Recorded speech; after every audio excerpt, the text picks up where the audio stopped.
बिस्मिल्लाहिर्रहमानिर्रहीम। On the demand of Shibani Gaur, ये problem differential calculus के कर्व ट्रेसिंग चैप्टर से है।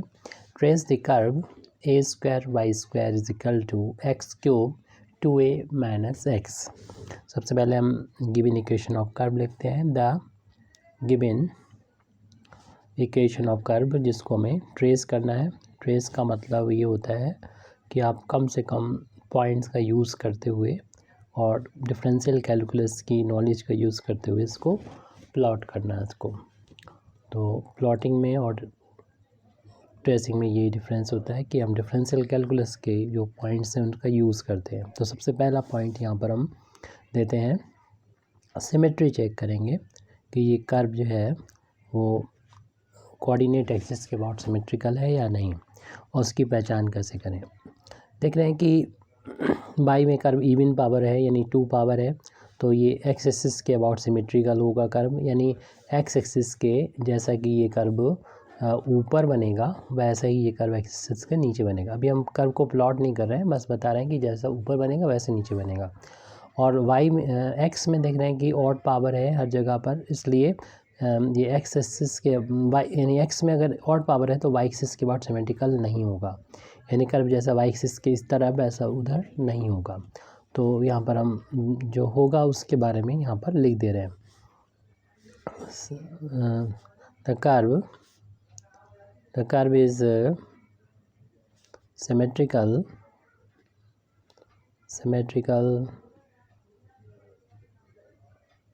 about x-axis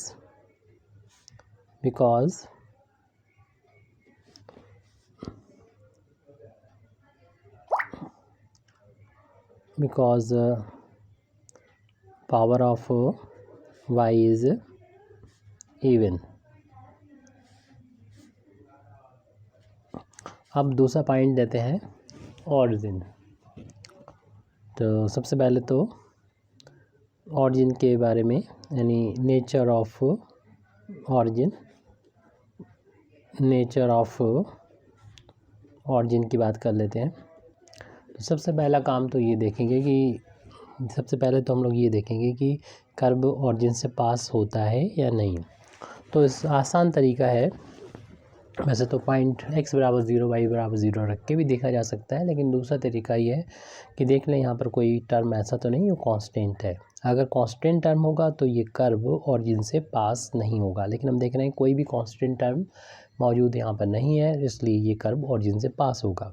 यहाँ पर ए स्क्वायर लिखा हुआ है, कांस्टेंट है, लेकिन वो बाई स्क्वायर के साथ में मल्टीपल में है, ये वेरिएबल टर्म है।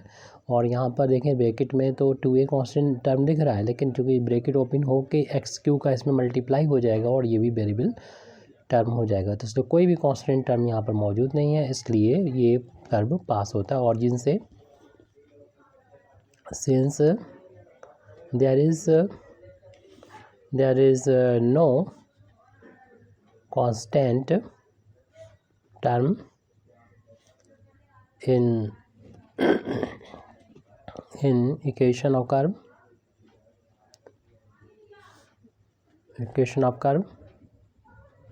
therefore curve passes through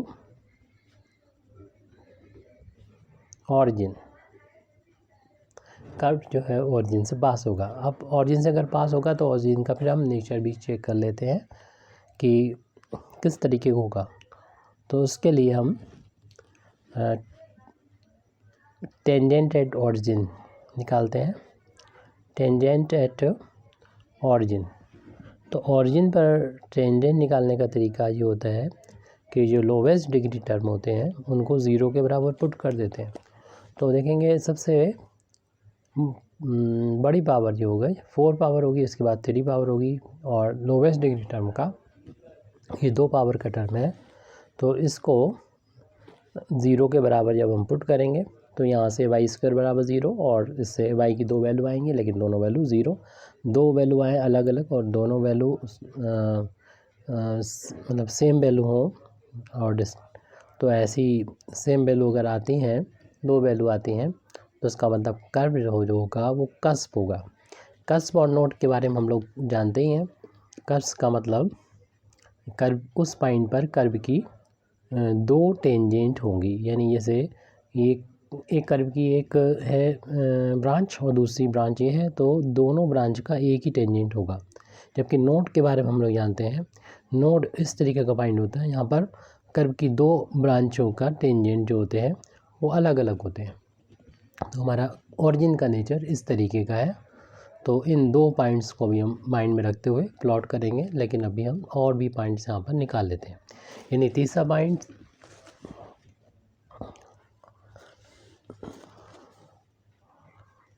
limit of loop. Limit of loop यानी लूप की लिमिट क्या है। तो लूप इसलिए बोल रहे हैं क्योंकि इस तरफ हमें y का एक ही टर्म दिख रहा है और यहाँ पर x के दो फैक्टर हैं। इस तरीके का दो फैक्टर नज़र आए तो इसका मतलब लूप बनेगा। और लूप की लिमिट निकालना हो, अगर y एक बार है तो उसको हम 0 बराबर रख देंगे इन इक्वेशन नंबर 1 में। तो इससे लेफ्ट हैंड साइड तो 0 हो जाएगा और राइट साइड एक्स क्यूब और 2a माइनस एक्स ये 0 के बराबर होगा। तो यहाँ से x की वैल्यू निकलेंगी 2 और दोनों जो वैल्यू होंगी x की वो लिमिट होंगी जो लूप बनेगा। यानी ये तो कुछ पॉइंट क्लियर हो गए, वहाँ तक हम बना देते हैं इसको। ये x एक्सिस है, ये y एक्सिस है और कर्व ऑरिजिन से पास होता है और इसका जो नेचर है वो भी बताया और इसकी जो लिमिट है लूप की वो 0 से a अगर इतना है तो 2a ये हो जाएगा, इसका ट्वाइस कर देंगे और ये पॉइंट हो जाएगा 2a, 0 क्योंकि y बराबर 0 है यहाँ पर और लूप की लिमिट 0 to 2a है। तो कर्व यहाँ पर इस तरीके से बनेगा, लेकिन इसका नेचर ऑरिजिन पे पता है क्योंकि ये कस्प है। तो इस तरीके से ऐसे ही इस x एक्सिस जो कि वो टेंजेंट है तो इस तरीके से ले जाएं कि दोनों ब्रांचों की x एक्सिस टेंजेंट हो जाए और इसको मिलना है जाके 2a पर, यानी 2a, 0 पर मिलना है। अभी हम प्लॉट नहीं कर रहे, बस रफली इसको देख रहे हैं।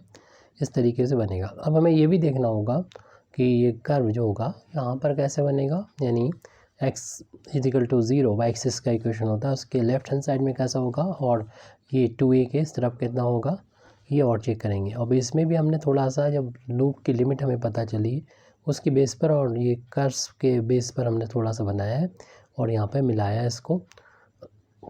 अभी पूरी नॉलेज हमारे इसमें नहीं है। अब हम एसिम्प्टोट्स की भी बात कर लेते हैं कि एसिम्प्टोट्स क्या है, क्या हो सकता है एसिम्प्टोट। एसिम्प्टोट हम सिर्फ जो पैरेलल एसिम्प्टोट्स होंगे यानी कोऑर्डिनेट एक्सिस के पैरेलल एसिम्प्टोट उसी को चेक करेंगे। तो जिसके निकालने के लिए सबसे पहले तो हम x की सबसे बड़ी x एक्सिस के अगर पैरेलल एसिम्प्टोट्स देखना चाहते हैं तो फिर हम x की जो सबसे बड़ी पावर है वो तब मिलेगी जब इस x क्यूब का इंटू हम इक्वेशन नंबर 1 में ये देखेंगे, इस x में करेंगे x की पावर 4 हो जाएगी। सबसे बड़ी पावर x 4 है, उसका जो कोफिशिएंट है वो -1 होगा क्योंकि कांस्टेंट है। अगर कांस्टेंट है तो इसका मतलब x एक्सिस के पैरेलल कोई भी एसिम्प्टोट नहीं होगा।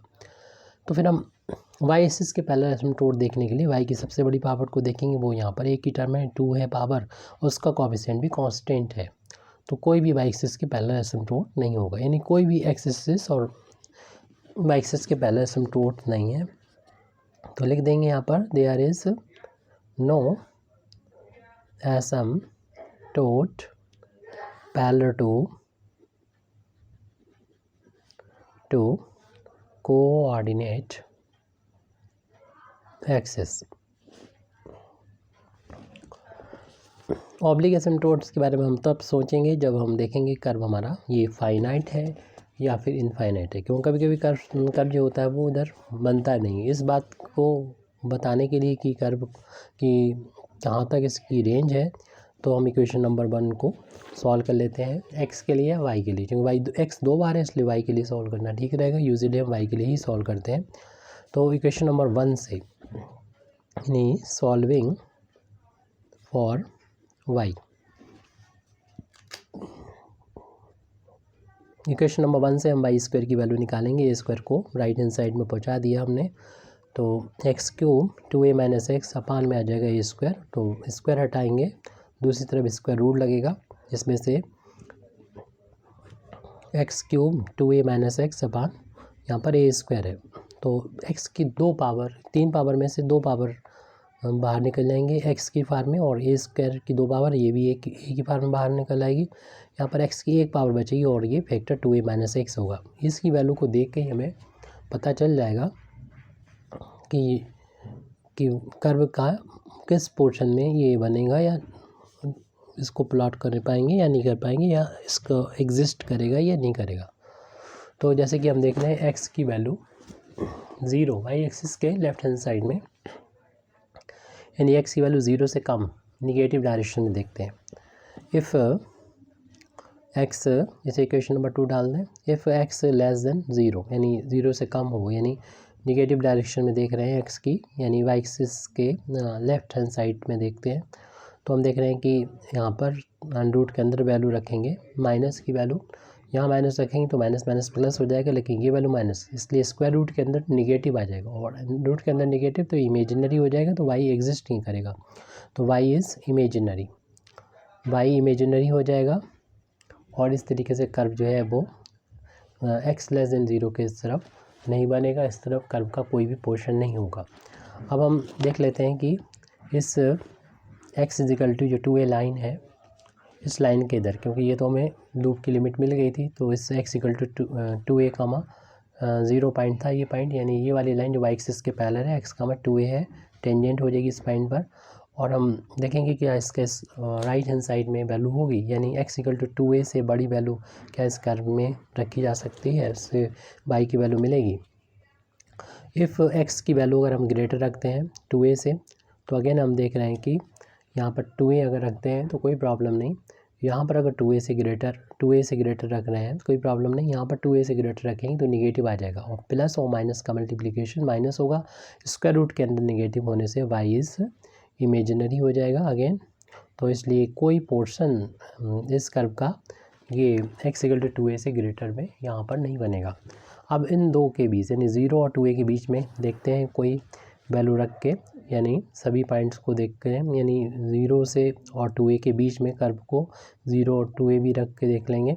तो y की वैल्यू अगर हम जैसे कि इनके बीच में कोई भी एक वैल्यू रख लें तो सभी के पॉइंट के लिए हो जाएगा, a रख के देख लेंगे, कोई प्रॉब्लम नहीं आ रही यहाँ पर, a रखने पर ये पॉजिटिव हो रहा है a, और ये भी, और भी वैल्यू रख के देख सकते हैं 0 और 2a के बीच में, 0 भी रख के देख लें और 2a भी रख के देख लें, तो ये वैल्यू तो 0 2a मिल जाएगी, 0 मिलेगी, y की वैल्यू 0 रखेंगे या 2a रखेंगे, और बाकी वैल्यू से y रियल मिल रहा है, y इस रियल वैल्यू मिल रही है, रियल। तो इस तरीके से हम कह सकते हैं कर्व सिर्फ इसी बीच में लाई कर रहा है, और ये लूप है। और लूप के बारे में हमने देख ही लिया था कि लूप ऑरिजिन पर से लेके 2a तक इसकी लूप की लिमिट थी, और ऑरिजिन का नेचर भी हम लोगों को पता है कि ऑरिजिन जो है वो कस्प है, और कस्प जो होती है और एक्स एक्सिस उसकी टेंजेंट है, तो कस्प इस तरीके से होगा कि ये टच करेगा यहाँ पर ऑरिजिन पर एक्स एक्सिस कर्व की दोनों ब्रांचों को, और कर्व सिमेट्रिकल होगा, जैसे एक्स एक्सिस के ऊपर बनेगा वैसे एक्स एक्सिस के नीचे बनेगा। इसकी जो लिमिट है वो 2a तक है, यानी लूप की जो लिमिट होगी, तो जैसे जैसे x की वैल्यू हम देख रहे हैं बढ़ेगी, वैसे वैसे y की वैल्यू भी बढ़ेगी, तो 2a तक, और इस तरीके से बढ़ते बढ़ते फिर 0 के बराबर हो जाएगी, क्योंकि लूप है यहाँ पर। तो इस तरीके से कर्व बढ़ के और फिर डाउन होगा, और 2a पर आके बिल्कुल 0 हो जाएगी। जैसे कर्व ऊपर बनना है एक्स एक्सिस के, क्योंकि सिमेट्री से पता चल रहा है, वैसे ये कर्व नीचे भी बनेगा एक्स एक्सिस के, तो बिल्कुल सेम होना चाहिए, जैसे ऊपर होगा वैसे नीचे होगा। तो यहाँ ये वाला पॉइंट जो है 2a 0 होगा, क्योंकि इसको हमने बीचों बीच में पॉइंट जो लिया था वो a 0, यानी यहाँ तक की जो डिस्टेंस है वो a है, और टोटल डिस्टेंस यहाँ से लेके यानी इस 2a इस पॉइंट तक 2a तक हो जाएगी, और इनसे इस पॉइंट तक की डिस्टेंस इतना कर्व हो जाएगा। चाहे तो आप दिखा दें, यहाँ पर एक टेंजेंट हो जाएगा x इक्वल टू 2a, यहाँ पर टेंजेंट हो जाएगा, और इसके इस तरफ कोई भी कर्व का पोर्शन नहीं, इस तरफ भी कोई पोर्शन नहीं, बस x इक्वल टू 0 और 2a के बीच में ही ये लूप बनेगा, और लूप की लिमिट पता होगी 0 से 2a। आगे कोई प्रॉब्लम हो इंटीग्रल कैलकुलस की, तो इससे हम लोग को लिमिट लेके इसका एरिया वॉल्यूम जो भी कुछ निकालना है तो हम लोग इसको फाइंड कर सकते हैं। Thank you very much indeed for listening me, व आखिर दावाना अल्हम्दुलिल्लाहि रब्बिल आलमीन।